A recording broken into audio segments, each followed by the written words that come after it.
So here is how this works. You basically send your paid traffic to your website. You are able to capture about 10 to 15% of that traffic into subscribers. Then you're going to nurture them via the welcome flow. The people who were high intent, they will convert immediately. However, the advantage of having a welcome flow is that you're going to be able to nurture those people who are still on the fence and maybe still doing comparison shopping. Couple that with the abandonment flows and you will be turning more of that same traffic into customers. So for the abandonment flows, we have the site abandonment, someone visiting your website and then abandoning. We have the browse abandonment, someone browsing one of your products and then abandoning. We have the cart abandonment and we have the checkout abandonment as well. So we like to have a flow that matches every single behavior from your subscriber. The pre-purchase flows are some of the highest converters for our clients and they are responsible for a big chunk of potential revenue that typically comes from flows. So these recover revenue from traffic that you already paid for. So after someone places an order with you, they go into the post-purchase flows and we try to get them to place a second or third order. And it costs 5 to 7 times more to acquire a new customer than to get an existing customer to buy more. It's so much easier to get someone who's already a customer to buy from you again. So for the post-purchase flow, we have the order confirmation. This is one of the highest opened and highest engaged with emails that you can send. And typically the main objective of the post-purchase flow is to reduce people's anxiety. This is called buyer's remorse. However, it doesn't mean that you can't cross-sell or upsell in that post-purchase sequence. You have the shipping updates where you can send educational content about their product. You have delivery follow-up. How was your order? You have review requests. This is very, very important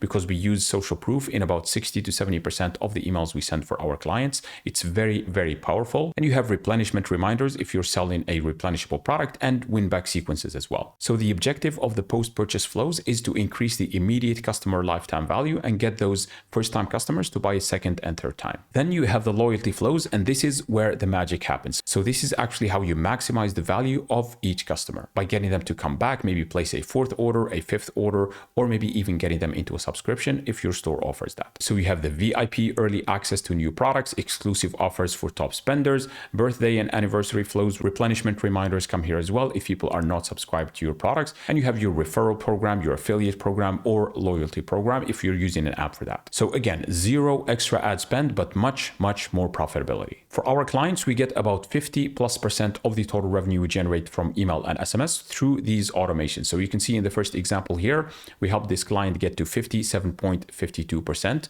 of his total email revenue coming from flows. Second example, 51.46, and third example is 71.61%. So typically, if your email account says that you are generating about 50% of your email and SMS revenue from these flows, then it means that you're doing very well.